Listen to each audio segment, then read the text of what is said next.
Bonjour, je suis Olivier Leroy, je suis coach et consultant en outplacement au sein d'un cabinet qui s'appelle Version Originale. J'exerce ce métier depuis 2010 et au fond, ce que je fais dans ce métier de coach, c'est d'aider les personnes que j'accompagne à trouver leur juste place. Trouver leur juste place, ça passe souvent par trouver le juste job, celui qui leur convient. Et pour ce faire, bien souvent, je les invite à actionner leur réseau, à entrer dans une démarche réseau. Or, ce mot réseau résonne souvent, parfois en tout cas, négativement. Il y a des freins, il y a des réticences, même un peu d'angoisse à rentrer dans cette démarche-là. Et l'objet de cette vidéo, c'est de voir ensemble comment dépasser ces freins et vous donner quelques clés pour que vous puissiez, en confiance, entrer dans une bonne démarche réseau. Alors, en commençant par l'objectif de la démarche, qui doit être bien posé au départ, c'est un objectif de visibilité. On est bien d'accord qu'au bout du bout, il s'agit de trouver un job, de trouver le bon job. Et pour ça, vous allez actionner un certain nombre de choses, vous allez répondre à des annonces, vous allez entrer en contact avec des cabinets de recruteurs, des chasseurs de tête, etc. Pour le réseau, spécifiquement, c'est un objectif de visibilité. Il s'agit de laisser une trace. Il s'agit de créer du lien avec des N+1 potentiels, avec des personnes parmi lesquelles il y aura celui, celle qui vous proposera le job d'après, qui vous proposera peut-être une mission, qui vous proposera éventuellement de vous associer à lui ou à elle, peu importe, ça dépend de votre projet, mais en tout cas qui se sera souvenu de l'entretien réseau que vous aurez eu avec lui ou avec elle il y a quelques semaines ou quelques mois. Il s'agit donc bien de laisser une trace, donc un objectif de visibilité. Pourquoi, au fond, est-ce qu'on reçoit quelqu'un en réseau? Vous l'avez sans doute fait vous-même dans votre vie professionnelle. Qu'est-ce qui a fait que, parfois, vous avez accepté de recevoir quelqu'un qui vous sollicitait, dans une démarche réseau? Le premier moteur, c'est simplement envie de rendre service. C'est la générosité. On était soi-même dans cette situation-là ou pas, on a envie de recevoir, par exemple, un ancien de son école pour l'aider dans sa démarche. Donc ça, c'est un premier moteur. Bien souvent également, il y a la qualité du connecteur. La personne dont se recommande l'interlocuteur qui veut me voir en réseau, c'est une personne qui compte pour moi, qui est importante, parce que c'est soit un ancien patron, un ancien collègue, peut-être un client, c'est peut-être un ami, quelqu'un de proche, peu importe, en tout cas, c'est quelqu'un à qui finalement j'ai envie de faire plaisir d'une façon ou d'une autre en recevant en entretien réseau quelqu'un qui se recommande de lui ou d'elle. C'est un deuxième moteur. Il y a des personnes qui adorent donner des conseils, qui adorent jouer ce rôle de mentor, et donc leur demander un conseil sur son parcours, sur son projet professionnel, c'est finalement faire en sorte qu'elles fassent quelque chose qui leur fait plaisir. Des personnes qui aiment aussi beaucoup parler de leur expérience, qui témoignent du mouvement professionnel qu'elles ont fait. Il se trouve que c'est celui aussi que moi j'ai envie de faire. Donc, en les sollicitant, je leur demande un éclairage, je leur demande un conseil. Elles apprécient de le faire. Et puis, il y a toute une batterie de raisons qui tournent autour de la veille, du radar. En tant que manager, ça fait partie de mon rôle de me tenir au courant, de me renseigner, de savoir ce qui se passe autour de moi. Donc, je reçois de temps en temps un concurrent ou quelqu'un qui est plus ou moins dans mon écosystème. Je vais aller à la pêche aux infos. Je ne sais pas exactement forcément ce que je vais en retirer, mais ça fait partie de mon job. C'est pour cette raison-là que je vais de temps en temps assister à une conférence, que je vais à un salon, de raison commerciale aussi, mais aussi pour m'imprégner de ce qui se passe dans mon environnement. Et donc, je reçois aussi des personnes en réseau pour cette raison-là. Et puis, encore un peu plus spécifiquement, pour des raisons encore plus intéressées, j'allais dire, pour voir comment peut-être identifier des candidats potentiels pour rejoindre mon équipe, des futurs collaborateurs. Je suis DAF aujourd'hui. Si demain, ma responsable comptable ou mon contrôleur de gestion s'en va, est-ce que j'ai quelqu'un pour le remplacer dans l'équipe? Est-ce que j'ai quelqu'un peut-être dans le groupe, dans l'entité? Ou alors, est-ce que j'ai quelqu'un que j'aurais rencontré récemment, qui m'a fait bonne impression, toujours cet objectif de visibilité, laisser une trace, et à qui j'aurais envie de proposer le job? Pour toutes ces bonnes raisons, on accepte de temps en temps de recevoir des inconnus en réseau qui se recommandent de personnes, par contre, que je connais. Et donc, j'ai bien en tête que la relation n'est pas aussi asymétrique que l'idée qu'on peut en avoir comme ça de prime abord. Moi, je ne suis pas en poste, je demande à rencontrer quelqu'un qui est en poste, au nom de quoi est-ce qu'il me recevrait? Au nom de toutes ces raisons-là, grâce au réseau, ils vont pouvoir actionner un ressort de motivation en me recevant dans ce type d'entretien. Donc, c'est très important d'avoir ça en tête parce que, encore une fois, la relation est plus équilibrée qu'il n'y paraît au premier abord. Avant de se lancer dans des entretiens réseau, il est important de commencer par le projet. Le projet, c'est quoi? C'est en amont d'avoir réfléchi d'une part à ses compétences, d'autre part à ses goûts, à ses motivations, ce qu'on aime faire, à ce qu'on sait faire. Et donc, à l'intersection des deux, il y a un ou plusieurs, d'ailleurs, projets. Et le réseau va me permettre de confronter mon projet ou mes projets au marché. Et le bon projet, le bon job, pour moi, pour demain, il est à l'intersection des trois. J'ai des compétences, des savoir-faire, j'ai envie d'aller sur ce terrain-là, et puis je vais trouver sur le marché une entreprise, une entité qui va pouvoir accueillir mon projet et dans lequel je vais pouvoir m'inscrire. Et donc, je réfléchis d'abord à mon projet. Le réseau, ça ne consiste pas à aller voir son ancien patron, écoute, je suis un peu paumé en ce moment, je ne sais pas trop quoi faire, tu n'auras pas une idée pour moi. Non, c'est de dire, voilà ce que j'ai imaginé, et toi, qu'est-ce que tu en penses? Et une fois qu'on a décanté son projet, alors il n'est pas forcément hyper précis encore, mais en tout cas, il est décanté, je vais rédiger 2 listes de façon très concrète. Je vais rédiger une première liste avec mon premier cercle, c'est-à-dire toutes les personnes que je connais, que j'ai côtoyées, bien sûr professionnellement, mes anciens patrons, collègues, clients, fournisseurs, des personnes que j'ai appréciées professionnellement et qui m'ont apprécié. Et ça peut être aussi des amis, ça peut être des voisins, ça peut être mon entourage, bref, toutes les personnes que je côtoie, que j'ai côtoyées, que je connais. Faites l'exercice, ça dépend de votre âge, mais très vite, il y a plusieurs dizaines, voire plusieurs centaines de personnes qu'on a côtoyées professionnellement et ou personnellement, amicalement. Ça, c'est mon premier listing. Et le deuxième, c'est mes entreprises cibles. Je parlais de projet tout à l'heure. Ça veut dire que j'ai identifié un secteur qui m'intéresse, ou plusieurs d'ailleurs. Donc, je fais l'effort de recenser les entreprises qui correspondent et qui interviennent dans ce secteur. Et je rédige ce listing. Ces 2 listings, je les rédige, noir sur blanc avec mon carnet, mon crayon, pour les avoir sous la main. Et on va voir ensemble comment les utiliser. Une fois que j'ai identifié mon premier cercle, qu'est-ce que je fais? Eh bien, je vais appeler ces personnes-là que je connais, que j'ai rencontrées. Alors, ça peut dater un petit peu, ça peut être des anciens de l'école que j'ai perdu de vue, et puis ça peut être mon patron avec qui je travaillais encore il y a quelques mois. Et qu'est-ce que je vais leur demander à ces personnes? Je vais leur demander 2 choses. Premièrement, un feedback sur mon projet. J'envisage de me mettre à mon compte, j'envisage d'aller vers les métiers de la formation. Toi qui me connais bien, qui m'as vu à l'œuvre, qu'est-ce que tu en penses? Et donc, je vais nourrir mon projet, je vais l'amender, je vais l'étoffer. Je vais peut-être y renoncer si j'ai beaucoup de feedback négatif, mais plus probablement, je vais l'alimenter et je vais entendre ce qu'ont à me dire les personnes qui me connaissent bien. Et puis, deuxième objectif, et c'est le plus important dans la démarche réseau, je vais leur demander des noms, des recommandations par rapport à mon projet, par rapport à ce que je veux faire. Est-ce que tu connais des personnes qui travaillent dans cet environnement? C'est là que mon listing d'entreprise cible est très précieux, je vais lui mettre sous le nez. Est-ce que tu connais des personnes qui travaillent? Si mon projet, c'est d'aller vers les métiers de la formation, qui travaillent à la Ségos, chez Demos ou autres, ou dans des entreprises plus petites, mais que j'ai identifiées. Est-ce que tu connais des personnes qui sont dans ce secteur-là et que je peux appeler de ta part, que je peux solliciter de ta part pour les rencontrer, pour les faire parler de leur métier, de leur environnement, etc. Et donc, je repars de ces premiers entretiens, échanges avec mon premier cercle, avec mes contacts de rang 1 pour parler LinkedIn. Je repars d'une part avec un feedback sur mon projet et puis surtout avec des noms. Et je dirais que la démarche réseau, elle va vraiment commencer là, c'est que je vais solliciter des personnes que je n'y connais pas.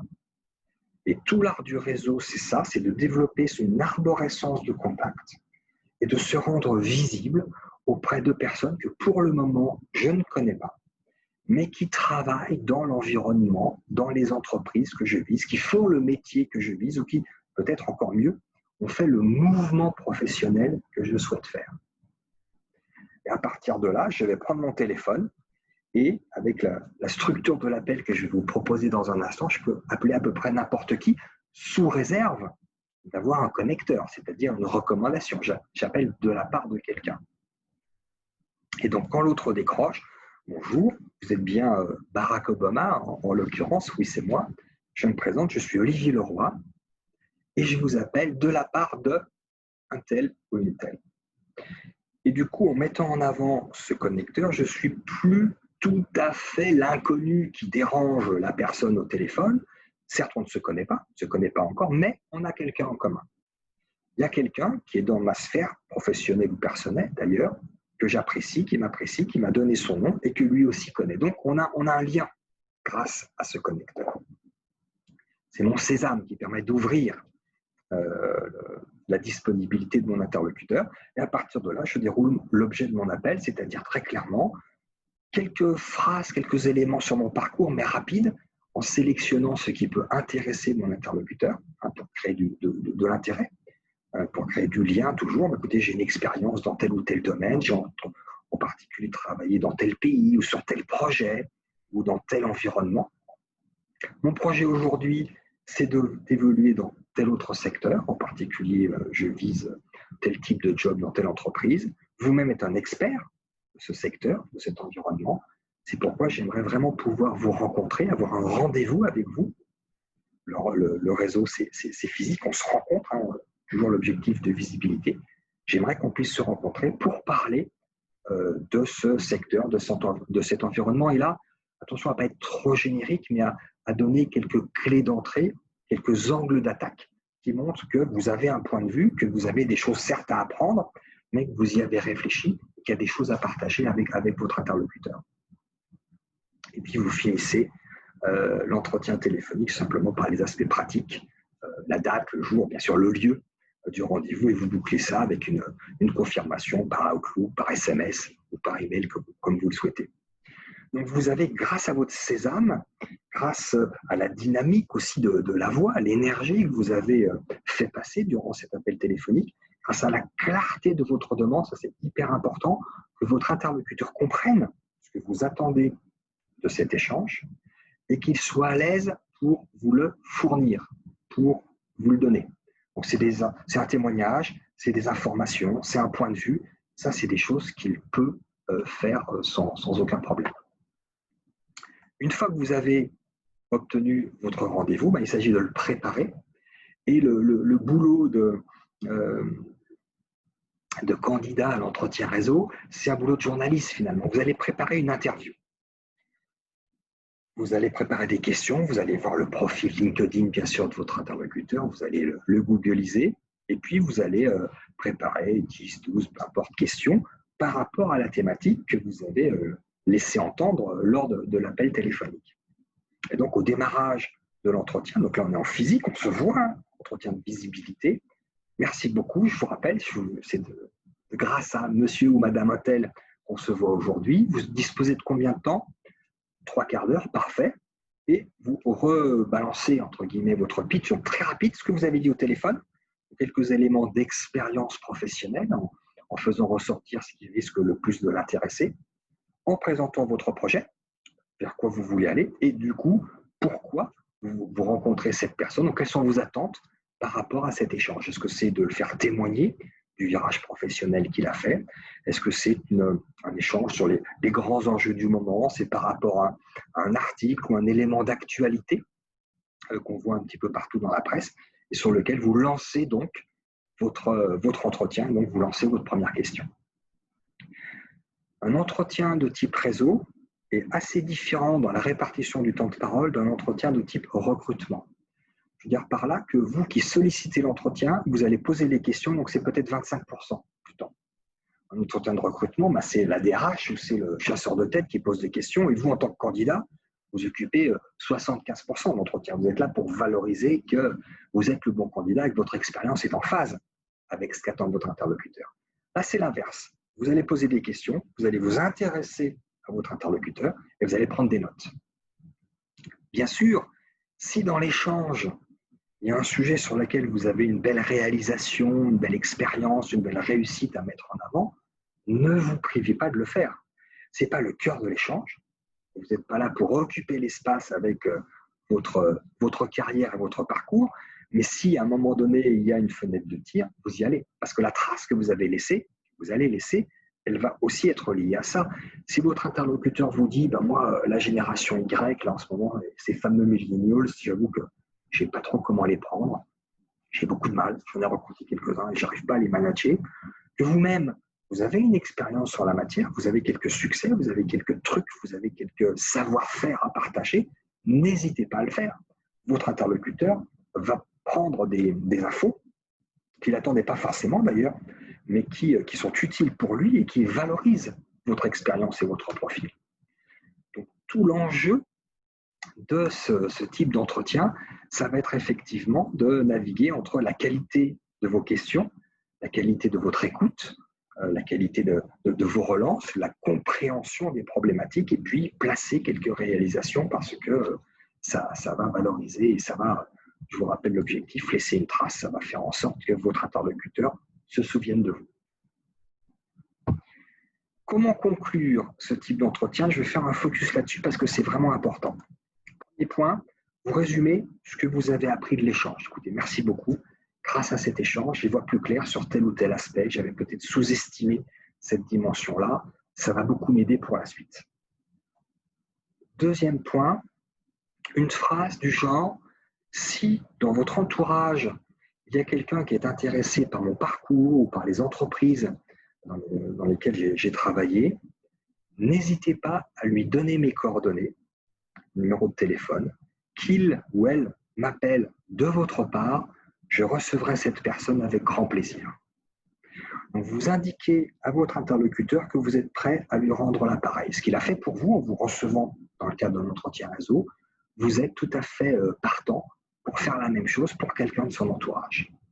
Et du coup, c'est plus confortable pour après aller un peu plus loin et lui demander d'autres noms. Parce que je vous rappelle que c'est toujours ça, l'objectif de la démarche réseau, c'est de la visibilité, c'est développer son arborescence de contact pour être le plus visible possible dans les environnements, les entreprises, les secteurs que je vise. Donc, vous allez lui demander d'autres noms. Est-ce que par rapport à notre échange, par rapport à mon projet, par rapport à ce qu'on a dit ensemble, il y a d'autres personnes dans votre entourage que je pourrais rencontrer de votre part pour aller plus loin dans ma démarche? Donc, vous lui laissez ouvrir son carnet d'adresses, il le fera plus ou moins, mais si la qualité de l'échange a été bonne, si il s'est passé quelque chose d'intéressant entre vous, vous repartirez avec des noms. Et là, l'idée, c'est de faire travailler au maximum ce connecteur. Non seulement vous prenez les numéros de téléphone, mais vous prenez quelques infos sur l'interlocuteur, où est-ce qu'il en est, c'est quoi ses sujets du moment, sur quoi est-ce qu'ils ont travaillé ensemble. Bref, tout ce que vous aurez comme information va vous aider, va vous donner du confort pour le solliciter après et obtenir le rendez-vous. Donc, c'est important en fin d'entretien réseau d'avoir des noms d'une part et puis d'avoir un maximum d'informations sur les personnes que vous allez appeler après. Merci beaucoup de cet échange et puis je vous tiens au courant de la suite. Vous concluez là-dessus. Et après, l'idée, c'est de faire vivre la relation, surtout si vous sentez que l'échange a été de qualité. Ce n'est pas forcément tous les entretiens réseau, mais là, vous sentez que vous avez partagé des choses, vous avez effectivement des points communs, vous sentez que c'est peut-être un N+1 potentiel ou quelqu'un qui pourra vous proposer une mission demain ou après-demain. L'idée, c'est de faire vivre la relation. Ça passe par quoi? Donner des nouvelles. Alors, même avant ça, invitez-le sur LinkedIn, si ce n'est pas fait. Bon, comme ça, vous ancrez le lien. Et puis après, vous lui donnez des nouvelles, en particulier des contacts qu'il vous a donné. Vous avez eu tel ou tel rendez-vous, merci beaucoup, c'était très précieux, ça m'a aidé. Bref, l'idée c'est quoi? C'est de rester dans son radar. Qu'il continue à se souvenir de vous. Il a gardé une bonne impression de cet échange et qu'il continue de penser à vous.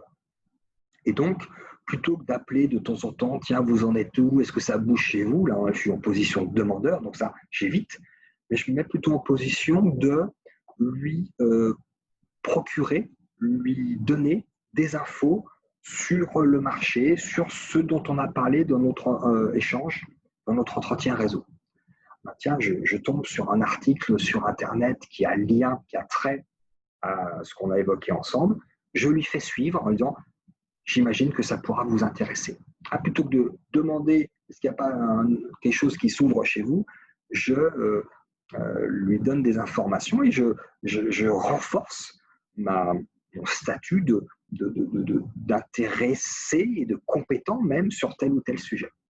Je vois une conférence sur un sujet qu'on a abordé ensemble, je lui fais passer l'invitation, je lui dis écoutez, moi je m'y suis inscrit, j'aurai peut-être le plaisir de vous y retrouver, etc., etc. Tout ce qui peut faire vivre la relation, tout ce qui me permet d'être dans son radar, de favoriser la présence à l'esprit, ça vaut le coup de me poser de temps en temps et de réfléchir, bah, tiens, pour telle ou telle personne, qu'est-ce que je pourrais faire? Comment est-ce que je pourrais être proactif pour qu'ils continuent à penser à moi? Le cas où, le cas échéant. Parce que finalement, ce qu'on attend de la démarche réseau, c'est quoi? C'est qu'à un moment donné, mon téléphone sonne et j'ai au bout du fil quelqu'un que j'ai rencontré il y a quelques mois qui me dit « Bonjour, vous êtes bien Olivier Leroy? Oui, c'est moi. Vous vous souvenez, on s'est rencontrés il y a X temps. Bien sûr, je me souviens très bien. Vous en êtes tous de vos projets? Écoutez, j'avance. Je n'ai pas encore bouclé, mais j'ai quelques pistes sérieuses. Très bien. J'aimerais bien qu'on se revoie. J'ai peut-être quelque chose à vous proposer. » Donc la personne est en train de me dire, on s'est vu, grâce à l'entretien réseau, je me suis rendu visible, j'ai laissé une trace positive, et là, il a quelque chose à me proposer, soit lui, soit peut-être dans son entourage, en tout cas, il veut me revoir, et du coup là, ça va être moins pour un entretien de type réseau que pour une opportunité professionnelle. Et là, on va basculer dans autre chose, peut-être dans un entretien de recrutement. Peut-être que je vais lui envoyer mon CV à ce moment-là. On ne va pas parler de CV jusqu'à présent, hein. Mais c'est grâce à l'entretien réseau antérieur que je me donne une chance d'avoir cet appel et donc de basculer vers un entretien de type recrutement. Bien sûr, pour faire vivre la relation, quand je vais retrouver le job, eh bien, le prochain job, je vais lui dire, je vais informer mon réseau de mon mouvement professionnel. Et puis, je vais continuer à entretenir certaines relations. Alors, peut-être pas toutes, mais les personnes avec qui j'ai eu un bon feeling, elles sont à nouveau maintenant dans mon premier cercle et j'aurai étoffé mon relationnel, mon environnement réseau grâce à ces entretiens. Et donc l'idée, c'est de faire vivre le réseau parce que le réseau, ça se travaille en poste. Et en même temps, bah, si aujourd'hui vous dites oui, j'aurais dû travailler mieux mon réseau, je ne l'ai pas fait, c'est pas grave. Il y a un proverbe chinois que je trouve très, très précieux qui dit la chose suivante: le meilleur moment pour planter un arbre, c'était il y a 20 ans. Mais le deuxième meilleur moment, c'est aujourd'hui ou demain. Et donc, si peut-être vous avez négligé votre réseau sur les 5, 10 ou 20 ans qui viennent, il n'est jamais trop tard pour corriger le tir et pour le faire vivre et puis l'actionner pour les 5, 10 ou 15 ans qui viennent. Je vous souhaite donc une belle démarche réseau. Vous verrez, il y a un vrai plaisir à rencontrer des personnes, des profils qu'on n'a pas l'habitude de rencontrer. J'espère que grâce au réseau, vous trouverez votre juste job et votre juste place. À très bientôt.